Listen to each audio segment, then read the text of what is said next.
Living Check to Monday by Lynn Richardson. Forward by Les Brown. Forward. This little yet powerful how-to guide was written with clarity and simplicity to teach you the rules of the money game. It's a practical approach that will give you the wisdom and skills to protect your resources and transform your financial future. The news is constantly reporting foreclosures, bankruptcies, and job losses at a rate unlike ever before. Lynn Richardson, passionate media expert and dynamic speaker, is on a mission to educate people on how to rescue themselves from financial disasters. Known as the Mortgage Guru, Lynn, through her radio program, has helped thousands of people get a new beginning, create wealth, and reclaim control of their lives. Because of Lynn's practical principles, people can relate to Lynn, who is committed to providing hope and methods of financial empowerment that enable them to get back on top again.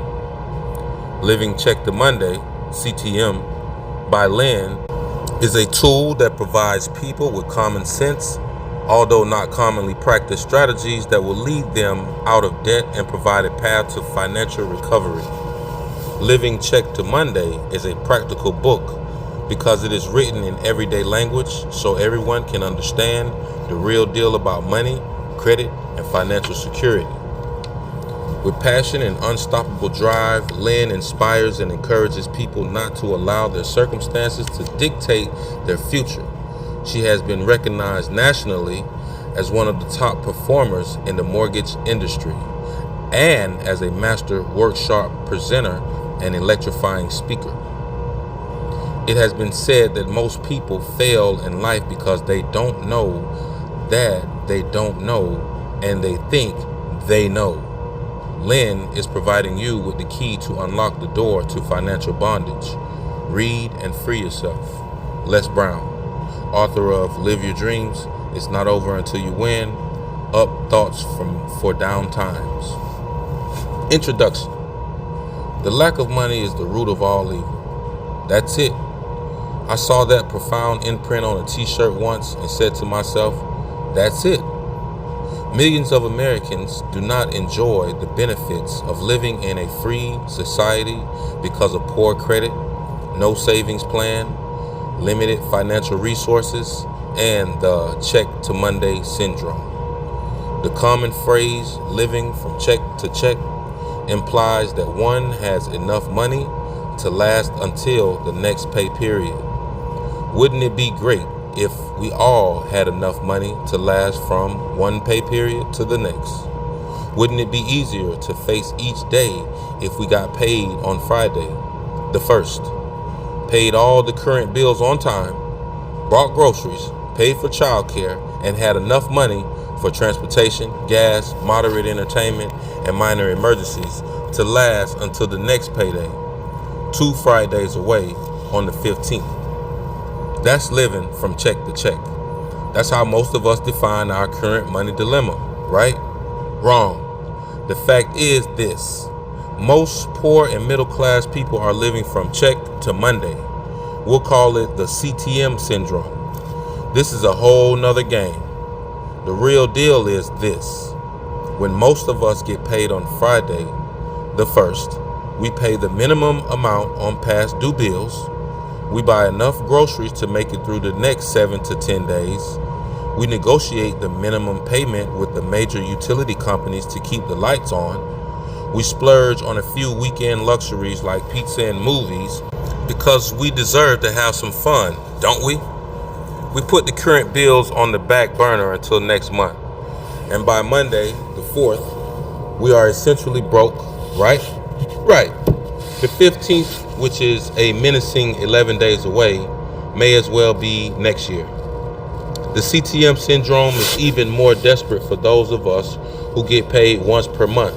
Whew! And by the way, if you think you got it going on because you got a job making $60,000 a year, you live in a nice neighborhood, but you are the main one in line for a prescription to cure your case of the CTM syndrome, guess what? You're poor. So don't be fooled. Keep on reading and tell all of your friends because help is on the way. So what do we do about the CTM syndrome? What have you done about it?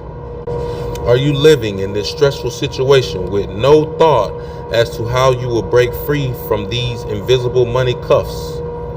Are your nights sleepless and your days blurred because the creditors are calling you and you can't even figure out how you're going to buy food to eat? Are you near a mental breakdown because you are working 2 jobs to make ends meet? Or even worse, you're working 1 job and living with a partner who won't work at all? Are you paving your path to prison, in trouble right now, or already locked up because you said, forget it, I'm about to get my hustle on, but you got caught? Whatever the case, we need to find out where your case of the CTM syndrome began. Does one or more of the following scenarios describe your birth into the CTM syndrome? Keeping up with the Joneses.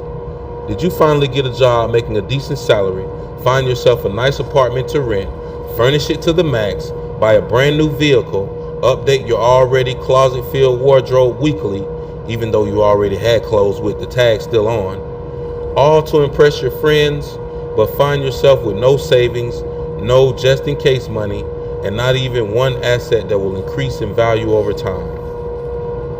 The credit trap resulting from trying to keep up with the Joneses. Better yet, did you respond to the first 15 credit card offers you got after high school graduation, charge them up to the max, and then discover you didn't have enough money to pay the monthly bills? So before you even stepped 1 foot into the real world, your credit was ruined. Money suicide resulting from having only 1 stream of income. Are you legitimately in money cuffs because you got laid off or downsized and you can't find a comparable job to pay you at least what you were making before the man did you in? Parenthood to young. Did you have a child before you got out of high school without the knowledge that teenage parenthood makes it more than 95% likely that you would live a life of poverty? Spending addiction. Do you walk into your local discount stores with the intention of buying toothpaste and toilet tissue, but walk out with $179.47 worth of stuff you don't really need? The solution. Everything that has a beginning has an ending. Whatever the cause of your case of the CTM syndrome, understand that money is a game. There are rules, and you must master the rules of this game in order to win the money race.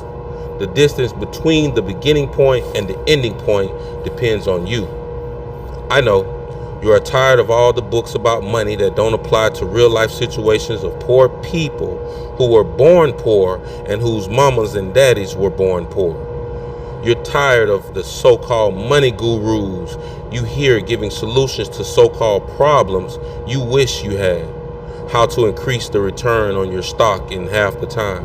I know you wish you had some stock to even consider increasing. I feel your pain, so we all have been rescued. This book will guide you through the practical steps necessary to permanently eliminate the symptoms and conditions of the CTM syndrome.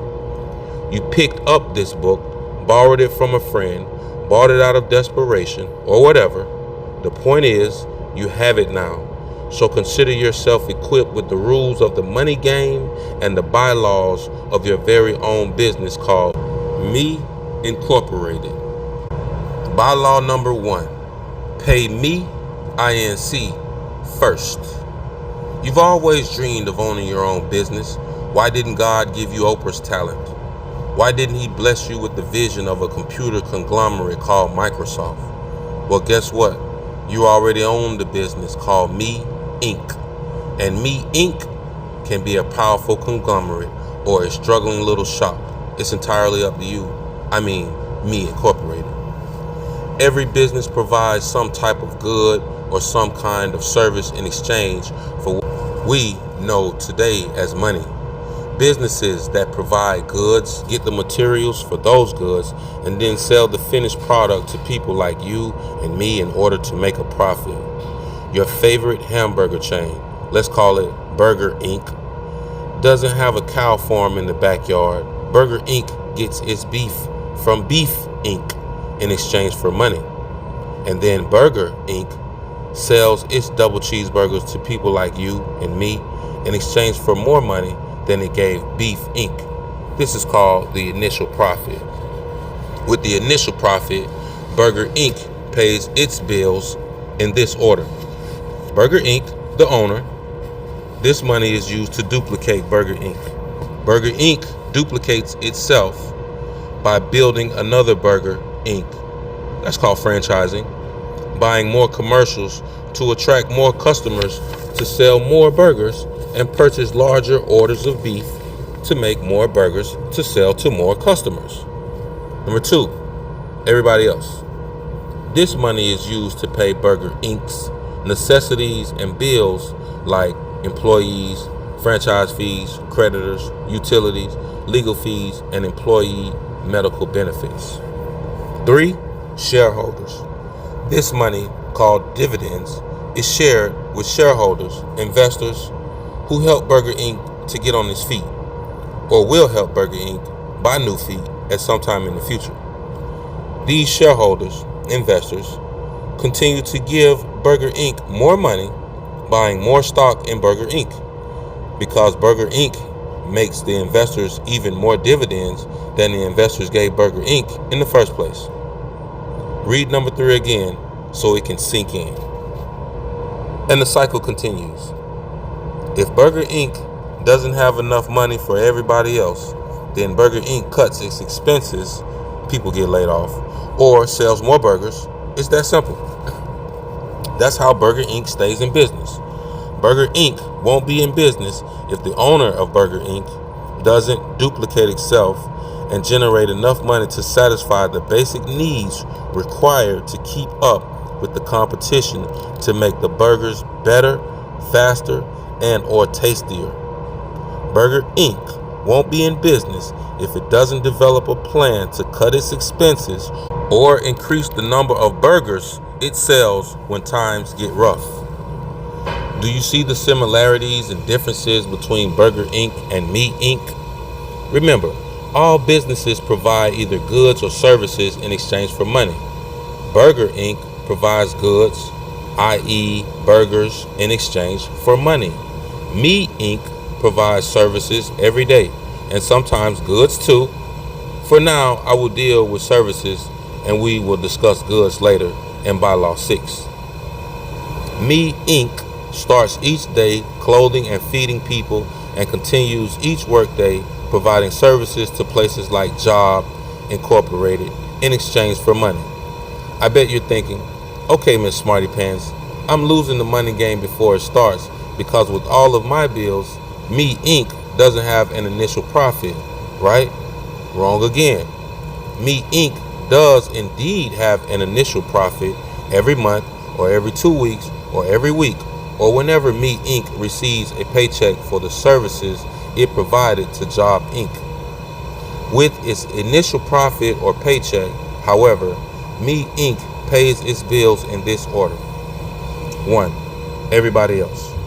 This money is used to pay Meat Inc.'s necessities and bills like child care providers, rent, utilities, gas, car notes, and even some of the things Meat Inc. really doesn't need like weekly hairdos, too many cafe whatevers, and the latest designer clothing. 2. Meat Inc., the owner. The owner never gets paid because there is no money left after everybody else is paid. 3. Shareholders. Forget it.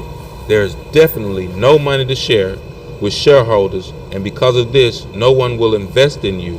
Meat Inc. Neither banks, nor mortgage companies, nor finance companies will give you a penny because you won't invest in yourself a mere tenth of what you want other people to invest in you.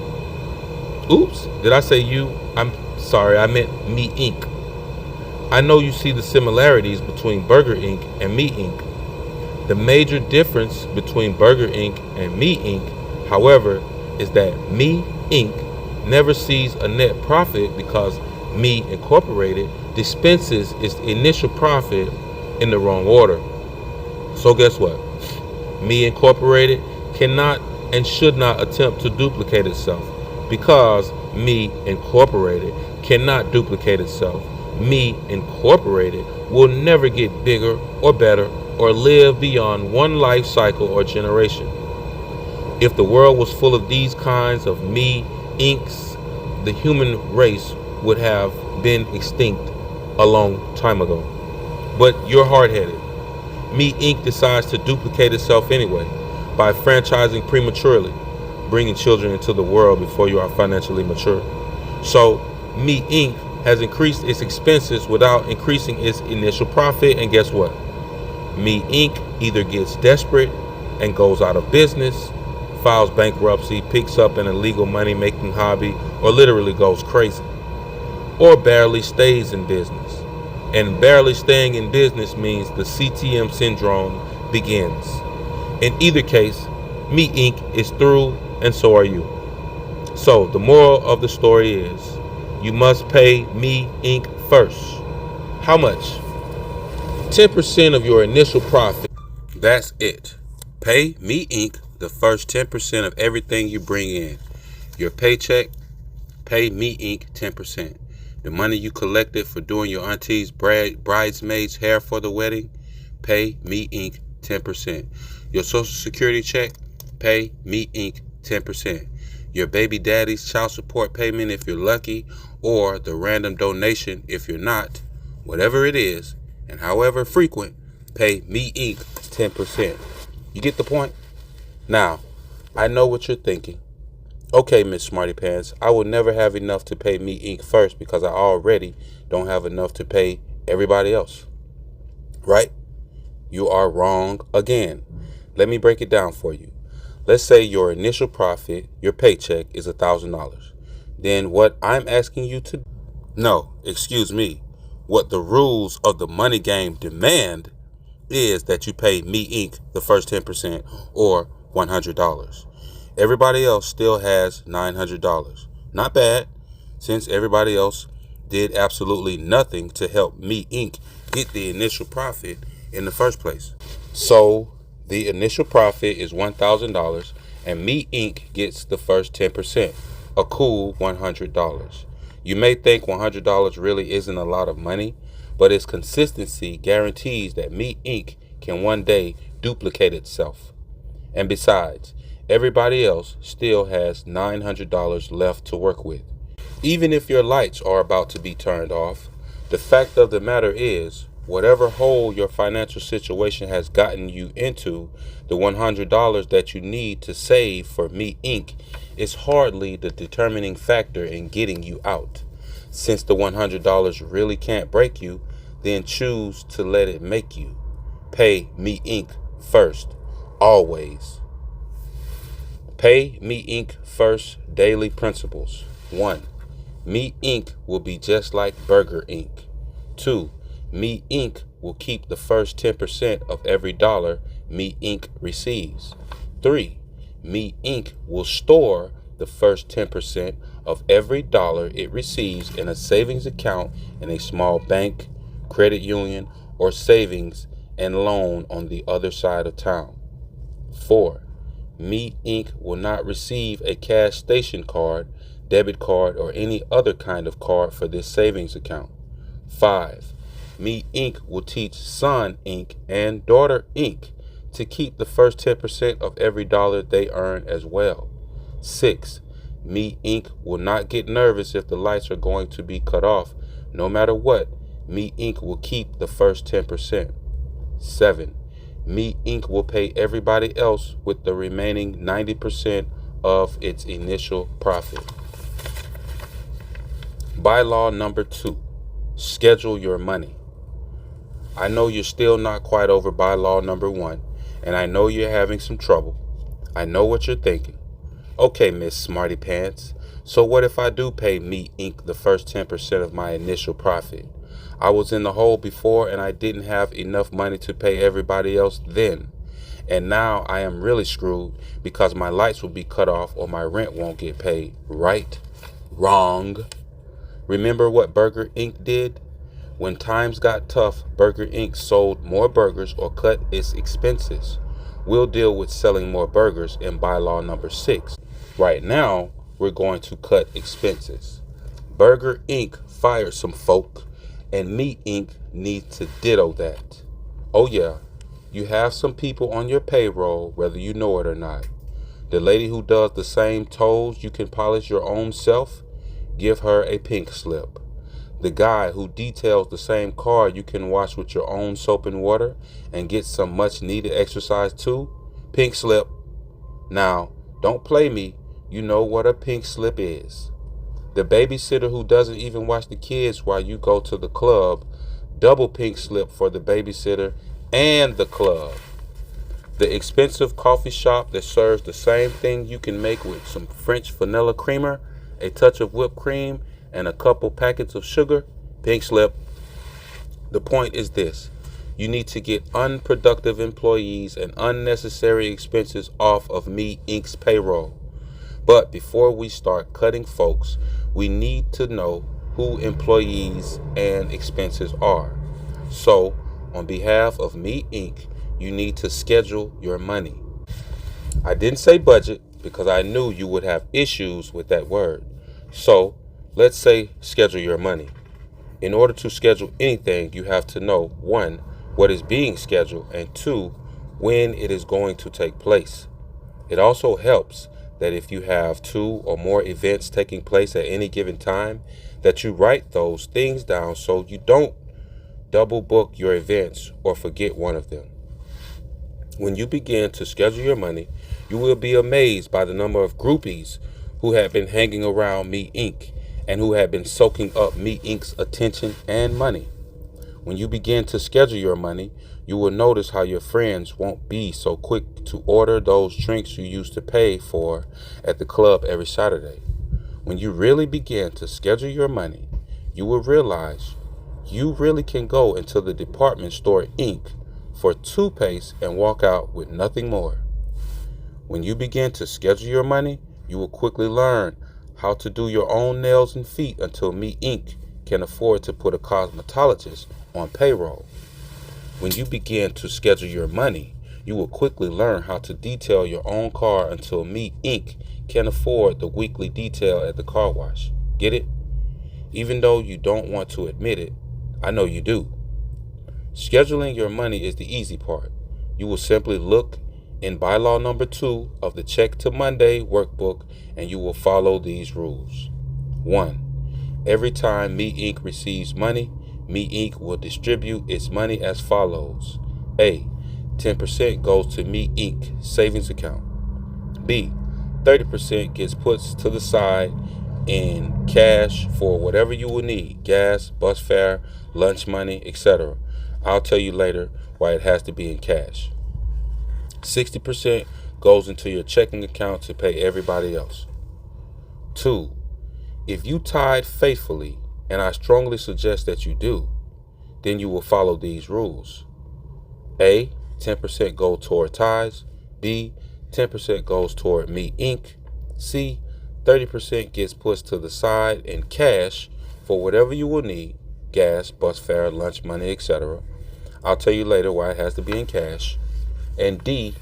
50% goes into our checking account to pay everybody else. 3. Me Inc. will not commit to pay anybody anything that can't fit into the schedule created as indicated above. It's that simple. Now, here's the hard part. You have a formidable opponent in the money game called Haters Inc. Haters Inc. wants Me Inc. to lose. Haters Inc. wants to win. Guess what?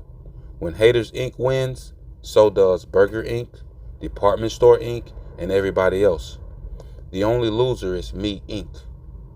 Haters Inc. comes in many colors, shapes, and sizes. Let me give you some examples. Haters Inc. has a spending addiction. One of Haters Inc.'s best friend is spending addiction.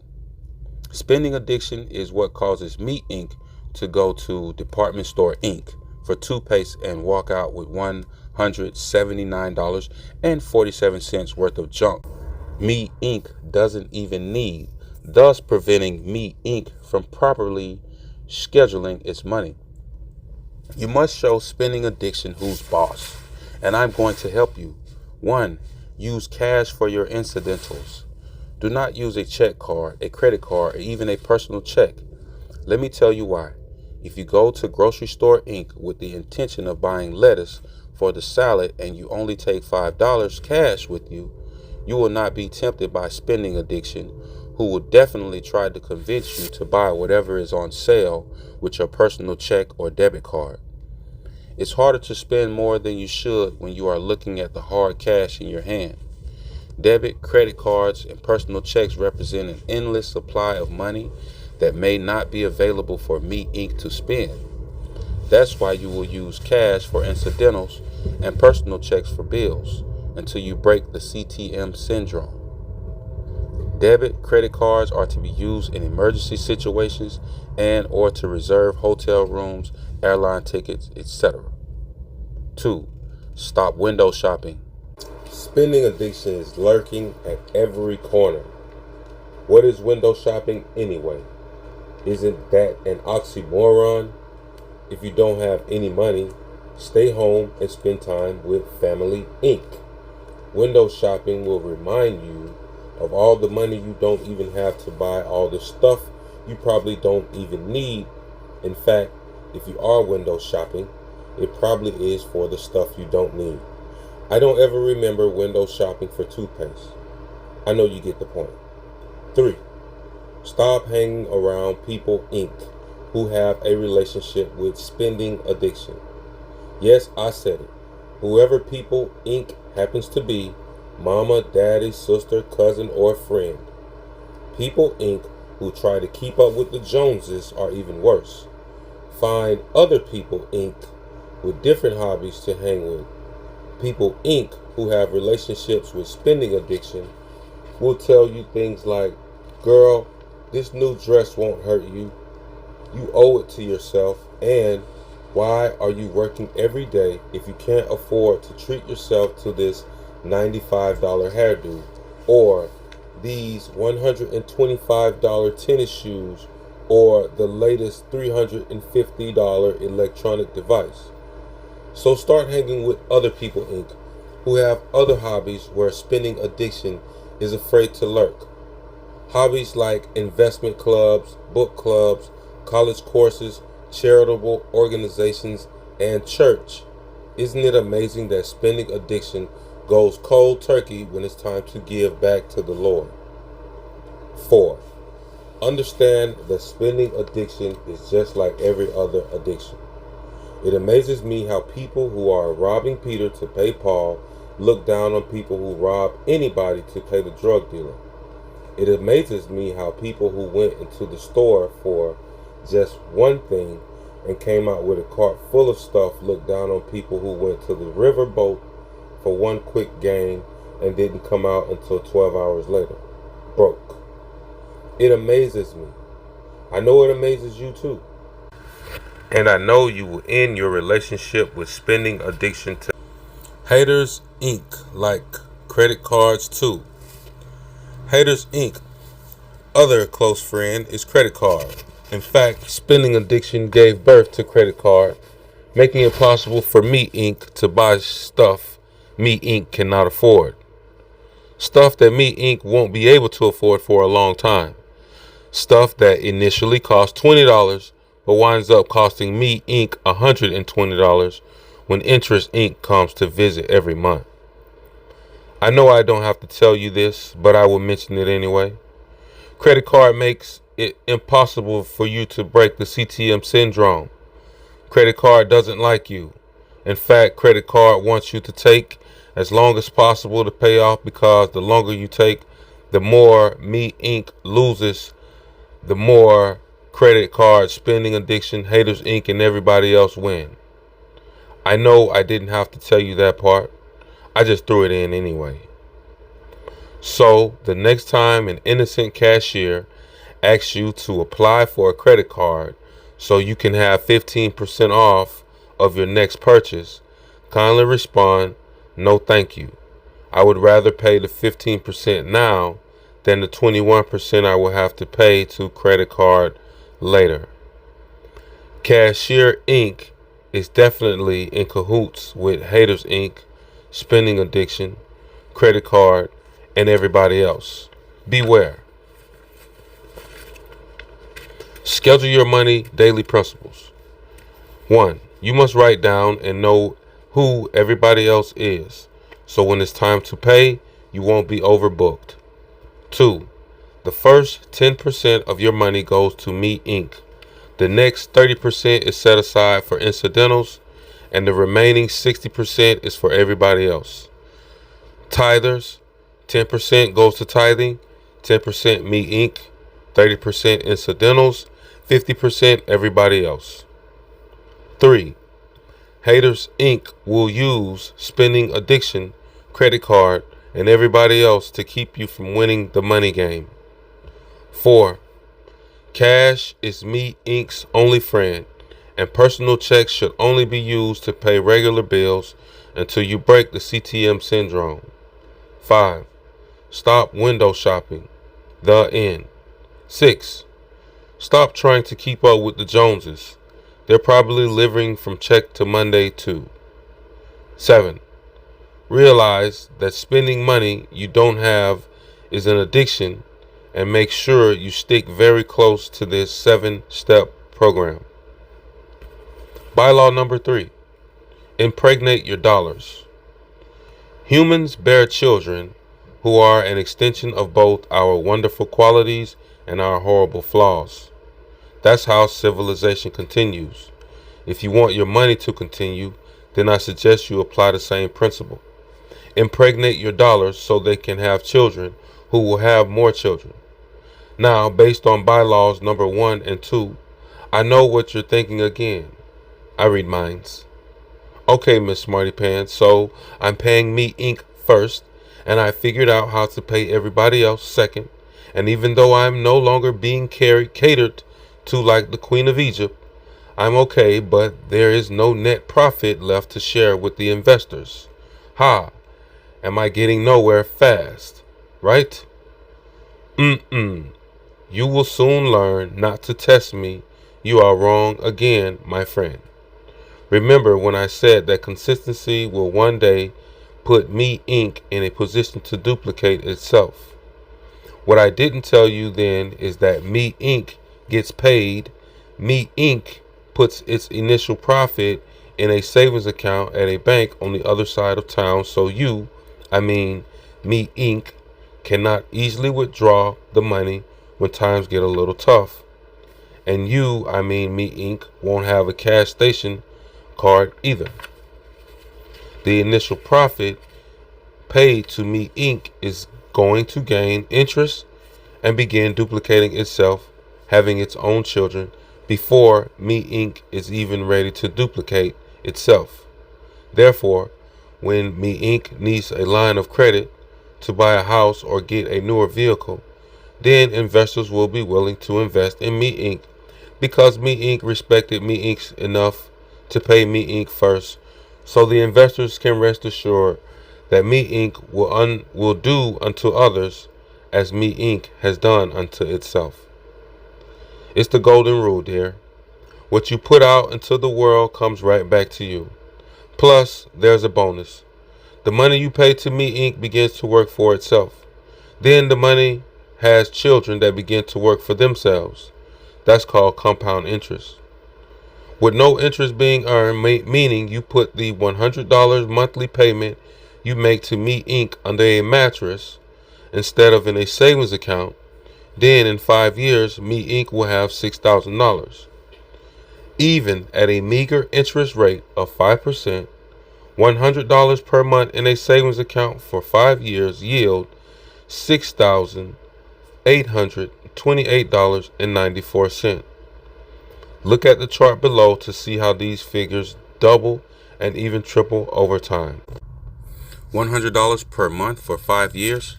Mattress money with no interest is $6,000.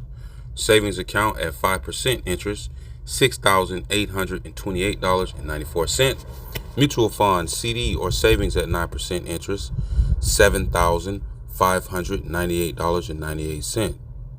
Mattress money with no interest at $100 per month for 10 years. would be $12,000. Savings account at 5% interest in 10 years, $15,592.93. A mutual fund, CD, or savings at 9% interest for 10 years at $100 per month would yield $19,496.56. Applying the same principle in bylaw number 1, if you now have an initial profit of $2,000 per month, then Me Inc., who always gets paid first, gets 10% or $200 each month. Everybody else has $1,800 each month to do what they need to do, or $1,600 for those who tithe. And that's more than enough money. And if it isn't, then Me Inc. needs to fire some employees or cut some expenses. See, when you take one step towards anything good, 5 steps are taken towards you. When you consistently pay Me Inc. first, a habit forms called money discipline. When you pick up the money discipline habit, you get other related habits by accident. You begin to watch where you spend your money, and you begin to shop for sales and discounts. That's called being frugal. You've learned to work hard, so now you can play hard.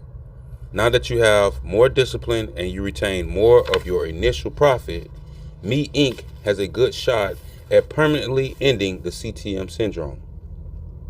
Impregnate your dollars daily principle. 1. Your money must become pregnant if you want Me Inc. to stay in business for future generations. 2. Save your 10% in a bank account on the other side of town and decline the bank card so you cannot easily access the money when you are in trouble. 3. The 10% should be saved in an account that earns compound interest. 4. Money for vacations, new furniture, and other treats should be saved in a separate account and should come from 30% set aside for incidentals and living expenses as indicated in bylaw number 2. Schedule your money. 5. The goal is to have at least 6 months of expenses saved before investing in more sophisticated financial tools. 6. Remember, what you put out into the world comes back to you. Now, since we're talking about the golden rule, bylaw number 4. Treat your creditors as you would have your debtors treat you. This one is simple. It's the golden money rule in action. Remember, when you have loaned your cousin Pookie $50 you really didn't have, and Pookie promised to pay you back as soon as he got paid. On payday, not only did you fail to see or hear from Pookie, but you heard from another cousin that Pookie was kicking it at the club. You tried to call Pookie on the cell phone that your $50 helped to stay activated, and now Pookie won't pick up your calls. Now, you and Me Inc. are pissed. You want to do major bodily harm to Pookie. You're calling everybody, telling anybody willing to listen, and of course they all say, I would have told you not to loan Pookie your money in the first place. Didn't the same thing happen the last time you loaned Pookie some money?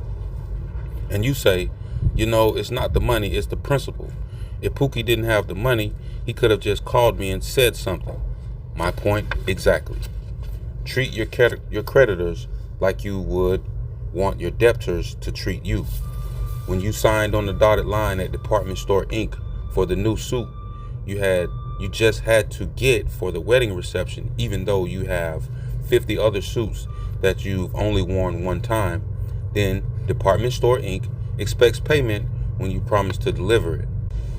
When Department Store Inc. cannot pay itself first because it loaned money to you that you won't or can't repay, then Department Store Inc. is pissed.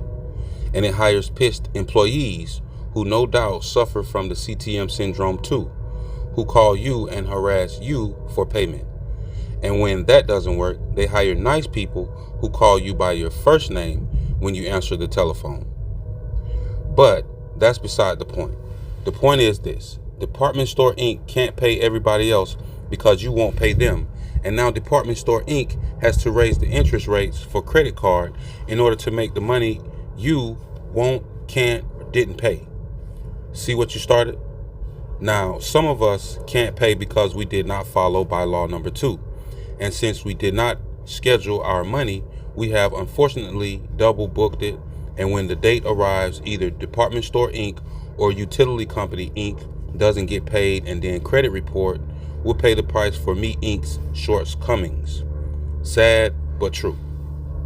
The rest of us have legitimate reasons for not being able to pay Department Store Inc. on time. Maybe you got laid off. Maybe your car broke down and you needed to get it fixed, and since bylaw number 1 hasn't been placed for long, you had to use your everybody else money to get the car fixed so you could get to Job Inc. each day to even get the initial profit in the first place. I know, if it ain't one thing, it's another.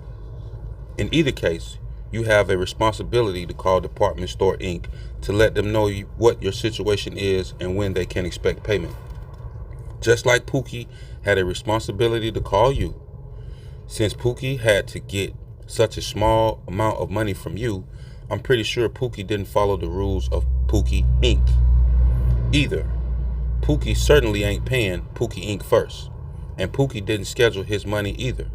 When Pookie borrowed that $50 from you that you really didn't have, and Pookie promised to pay you back, Pookie probably forgot about all the other $50 he promised to pay everybody else on the same day.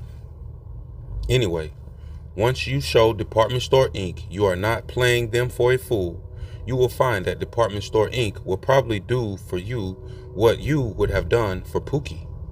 Give you the option to pay later or get on a more reasonable payment plan until your situation becomes more promising.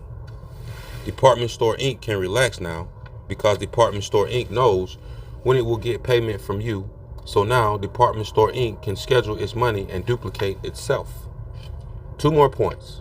1, if you loan Pookie money that you didn't have, shame on you. If you can't afford to give it away, then don't loan it out in the first place. You never know who's living check to Monday these days. 2, if you have never loaned money to Pookie, then chances are you've probably been Pookie, and instead of talking to you, I'm talking about you. In any case, follow bylaw number 4, and the rest of us will pray for you. Anyway, 10 Commandments of the Golden Money Rule. 1, pay what you owe as you wish to receive what is due you. 2, communicate with your creditors when you cannot pay. 3, the repayment amount for what you borrow must fit into your money schedule. If it doesn't fit, don't borrow it. 4, do not lend to others what you cannot afford to give away. 5, credit is a gift and should be treated as such. 6, the primary use of credit should be to supply your needs, shelter, transportation, etc., not to satisfy your wants, clothing, vacations, etc. 7, with the exception of your primary automobile, do not use credit to acquire items that decrease in value. 8, do not co-sign for others. If you must, make sure you are in control of making the payment monthly on time. 9, check all 3 credit reports at least once per year. Experian.com, Equifax.com, TransUnion.com.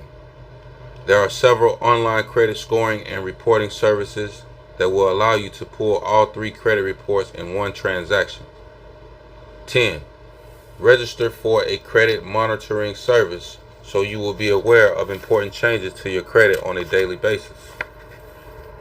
Bylaw number 5, buy real estate instead of deals at the stake. I know what you're thinking. Just when this book was getting good and I was feeling this whole Me Inc. thing, this woman snapped. What in the world is a deal at the stake? Okay, I know I was stretching this one. Let me tell you. First, let's deal with the word stake. Then I can bring it on home for you. The word stake has many meanings. The meaning we'll deal with today is the one that, according to the American Heritage Dictionary of the English Language, 4th edition, says a stake is a vertical point to which an offender is bound for execution by burning. So, back in the day, if your butt was condemned to the stake, it literally meant your behind was going to burn to death. You were really through, finished, crispy. There would be nothing left of you but ashes. My point exactly. Stop buying stuff that is no better than the ashes we can burn them to. Stuff that decreases in value the second you buy it. Stop making deals at the stake. Stop buying $100 gym shoes for teenagers who get D's in school. As a matter of fact, I don't care what kind of grades they get. Stop buying $75 jeans for kids who don't have $75 in the bank saved for their college education. Those jeans, those shoes aren't worth the ashes you burn them to when they get raggedy 6 months later. You thought I was going to stop with the deals at the stake you're making for the kids? Guess again. Now I'm driving in your lane. Speaking of driving, stop buying the latest car that came out and pulling it up to your apartment. And if you buy a hoopty,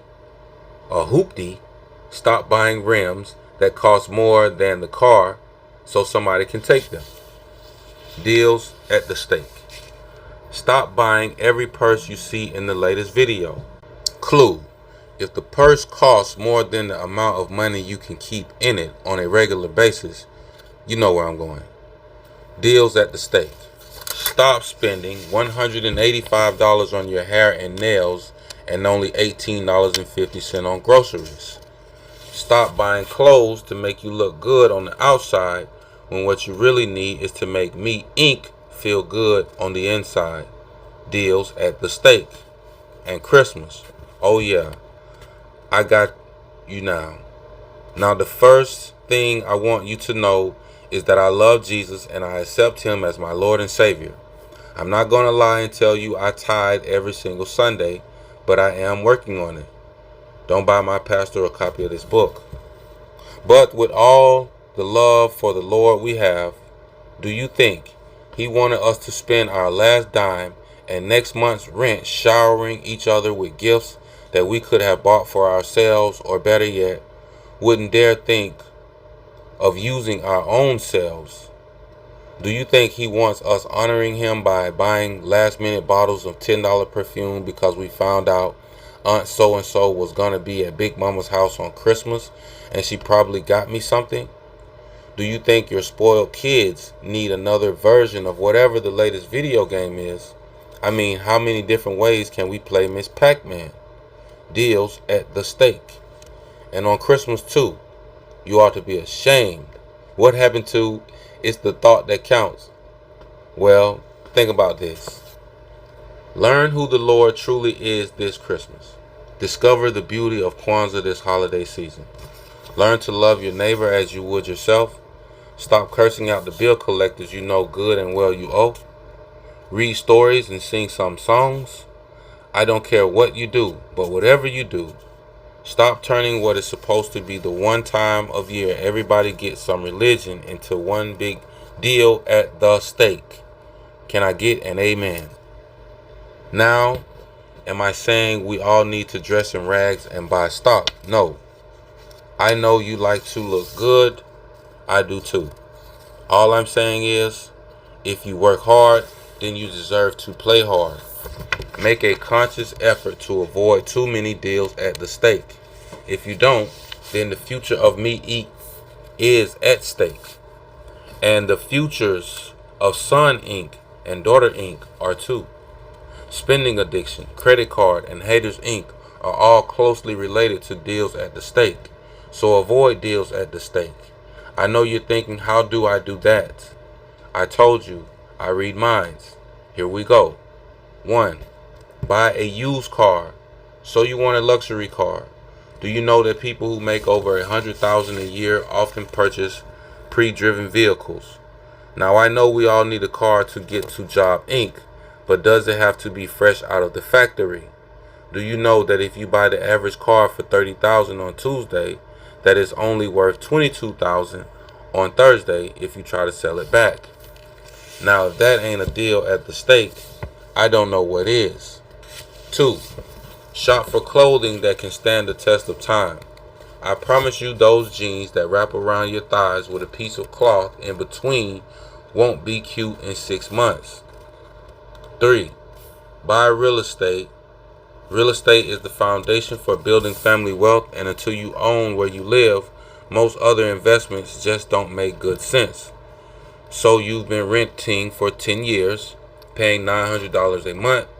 That's $10,800 a year, $108,000 in 10 years. All that money for something that will never belong to you. All that money and what you can do with your rent receipts at the end of the year. Nothing. You think you're afraid to pay a mortgage. Well, guess what? You're paying someone else's mortgage, so why not pay your own? That's right. When you pay your rent, you are paying everybody else's mortgage. You and all of the other tenants. So buy your family a house for Christmas and leave the latest video game system alone. This is a bonus for those of you who've been shopping for the perfect home since the beginning of time and driving your real estate agent crazy. You should be ashamed of yourself. I mean, get real. You are not going to find your dream home on a check to Monday budget, and you probably will not get the same deal as the guy you saw on television at 2 o'clock in the morning. Your first home probably will not be your dream home, but then neither is your apartment that you just paid $108,000 for. And another thing, stop shopping for mortgages like you shop for gas.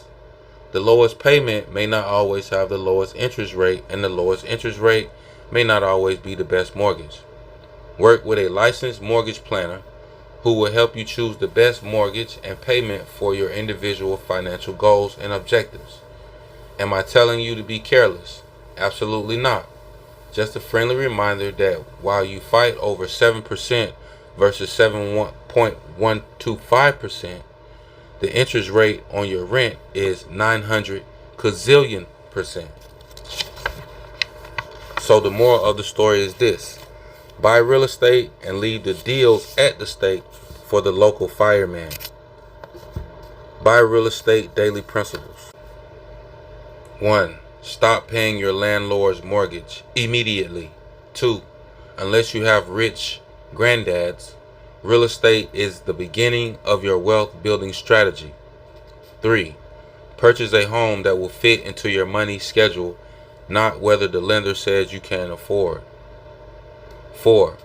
Chances are you will not get the same deal as the guy on television in the midnight hours, so stop driving your real estate agent crazy. 5. Interest rates are not like gas prices. You shouldn't simply drive down the street for the lowest one. 6. Your car note should be no more than 1/3 of your mortgage payment. 7. Your first home is just the first step. Speak to a licensed mortgage professional who can help you develop an investment acquisition plan. Bylaw number 6. Me Inc. needs at least 4 siblings. Yes, Me Inc. needs at least 4 brothers and sisters. Why? Let me tell you. Before I discovered that God was truly telling the truth when he condemned women to painful child labor, I wanted 5 kids. That's right. I wanted to have 5 kids out of my own body. You're probably thinking, why would a seemingly intelligent lady want that many kids in today's time? Well, one reason was I really wanted to bring people into the world and show them unconditional love. The biggest reason, though, is I wanted those 5 lives to show me some love when I get old. I figured it this way. When I get old, I don't want to be alone. It's really simple. I want a whole bunch of folk at my house every Sunday, just like soul food. Cooking, cussing, crying, grandbabies crawling, whatever. Just be at my house on a regular basis. So I figured if I had 5 kids, the probability of me being alone when I get old would be slim. So if one kid got married and moved to another state, I would still have 4 more. If one joined the armed forces for life, I would have 3 to work with. If I just didn't like one for some reason, well, you get the point. And maybe you don't. The whole point is, what happens if you break your leg on the way home from the club and your disability doesn't kick in and you only have 3 sick days that you can get paid for at Job Inc.? I'll tell you what happens. Me Inc. is out of business. No more deals at the stake and no more steak either. Plus, the days of finding a job fresh out of school and working there for 50 years until you can retire and receive your pension are virtually gone. That's why Me Inc. needs at least 4 other siblings. So let's call them the crew. And you can name them This Inc., That Inc., Us Inc., and They Inc. So if one falls to the wayside, Me Inc. can still eat. That's called having multiple streams of income. First off, if one of your multiple streams of income is from the sale of any type of illegal good or service, then I wish you luck until it runs out. You are what you eat, and what goes around comes around. That's a fact. If your luck already ran out, or if you know people whose luck has run out, they're in jail, on drugs, or dead, then you know that nothing good will come out of anything bad. So let's eliminate the few dozen illegal things that can create income flow and focus on the millions of perfectly legal things that can do the same thing. Now that we understand each other, we can move on. So how is Me Inc. supposed to use the siblings to make some money? Remember, under bylaw number 1, I mentioned that every business provide goods or services in exchange for money. We dealt with the services that Me Inc. provides in that section. In this section, we are going to deal with the goods and services that can be provided by the siblings. As much as we complain about the price of food, do you really think you want to eat burgers from Burger Inc. if those burgers were free? Now, initially you might say yes, but I beg to differ. If the burgers were free, that would either mean the employees were not getting paid or the owner was doing all of the work himself. Employees who don't get paid don't work. So your burger would be non-existent, or it wouldn't be quite as appealing to the taste buds. If the owner is doing all of the work himself, opening the store, mopping the floor, changing the garbage, preparing your burger, you get the point. The moral of the story is this: stop providing your valuable goods and services for free. Have you ever wondered why people complain to you when you do the same thing for free that everybody else would have charged them for? I'll tell you why. People Inc. don't appreciate free stuff. We don't apply value to anything until a dollar amount is attached to it. So take your family or gifts and talents and let's put the siblings to work. Get paid for your talents. Stop preparing your world-class dressing every holiday and first Sunday for every neighbor and cousin who calls for free. Charge $10 per pan and put dressing and cake on the family and friends stock exchange. Think about it. Family would rather pay $10 for your slap the judge tasting dressing than have a mediocre pan for free. The point is this: stop giving your talents away for free. Maybe you can at least make it from check to Wednesday if you create another income stream with Dressing Inc., Pie Inc., Car Wash Inc., or whatever your talents you have Inc. Use the equity in your home to finance another income stream. Cautiously. I know a ton of people Inc. who have $50, $60, $70,000 or more of equity in their real estate, and they are living check to Monday with 15 plus years left on the mortgage balance. How ridiculous. You have to use what you have to get where you want to be. Countless numbers of successful business people have leveraged the equity in their homes to build businesses, pay for education and training, or to otherwise enhance their lives and the lives of their families. So sit down, create a business life plan, and talk to a mortgage planner about using the equity in your home to get to the next level financially. For the record, I am not in favor of using your home equity to pay off credit cards because most people charge the credit cards up again. What a waste. I do, however, encourage using the equity to finance a reasonable business venture that results in a steady stream of income that can pay off the credit card debt. Get it? I know you do. But before you go, don't forget to incorporate Me Inc. and the siblings. No bootleg businesses here.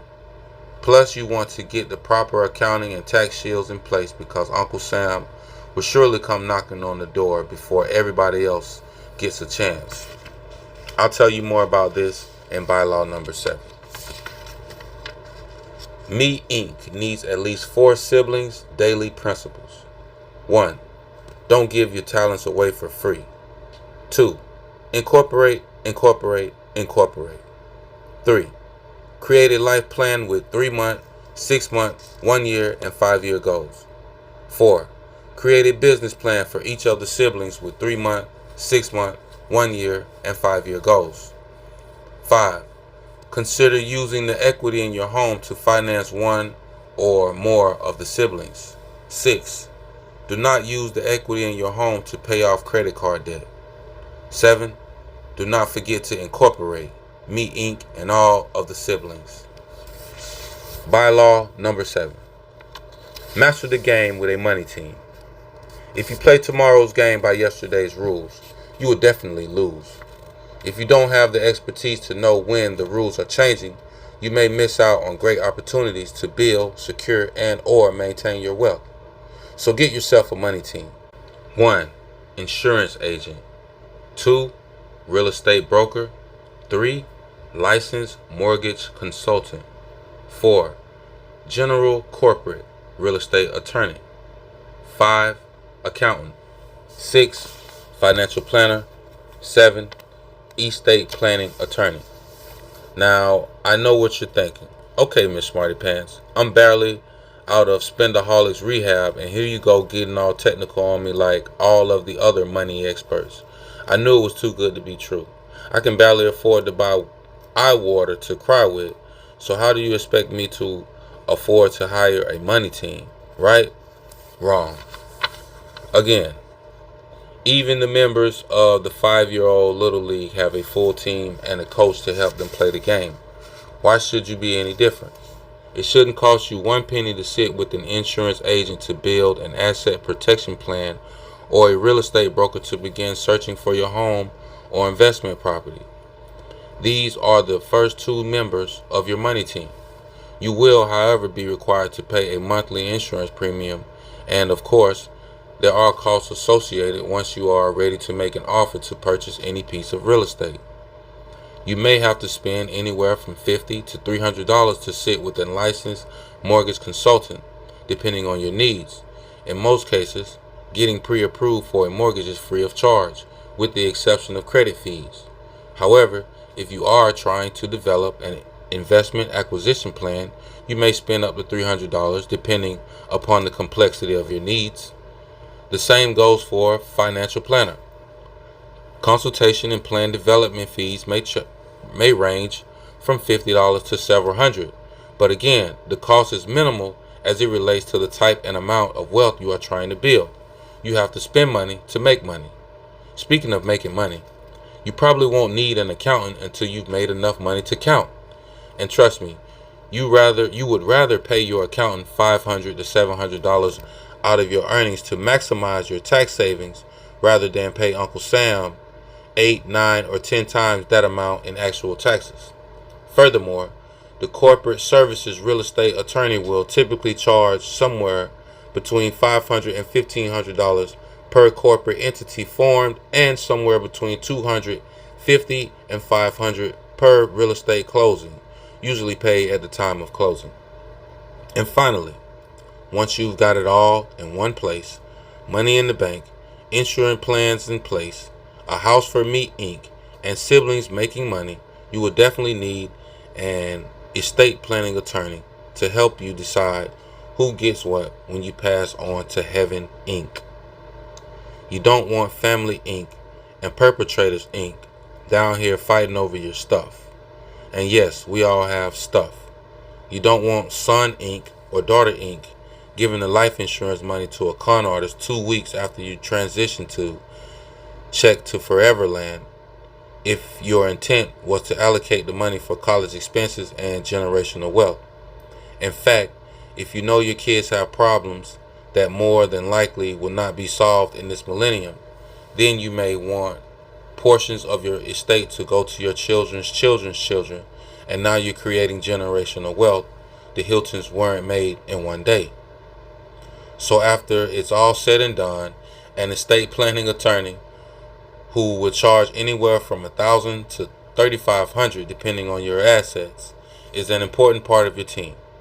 Just make it one team member at a time, and you two will have a money team that will coach you into living from check to next year. Master the money game with a money team daily principles. 1. Secure one team member at a time. 2. Ask people you trust and trusted team members for related referrals. 3. Ask your team members for at least 5 referrals before commencing any business activities. 4. Check the 5 referrals. 5. Be honest with your teammates, no matter how embarrassing the situation. 6. Maintain open communication with your team members and don't hesitate to ask questions, and more questions. 7. Tell other people about your team members and pass the wealth on to your friends and family. Meet Inc. resolutions. Whereas, 1. Meet Inc. will intentionally incorporate all of the bylaws stated herein into Meet Inc.'s financial strategy. 2. Meet Inc. will be honest with thyself and will work daily towards purging all bad habits, spending addiction, window shopping, keeping up with the Joneses, etc. 3. Meet Inc. will encourage others, Inc., to purchase a copy of this book. And 4. Meet Inc. will work purposefully towards ending the check to Monday syndrome. Be it resolved that Meet Inc. will be free from CTM syndrome by month, year, signed, Meet Inc. About the author. Known to thousands as the mortgage guru, Lynn Richardson is much more than another mortgage and real estate professional helping families fulfill the American dream. Author, broadcaster, and motivational speaker, Lynn Richardson is a globally recognized wealth creation servant who not only wants to change the way Americans think about money, she wants to change how they treat it.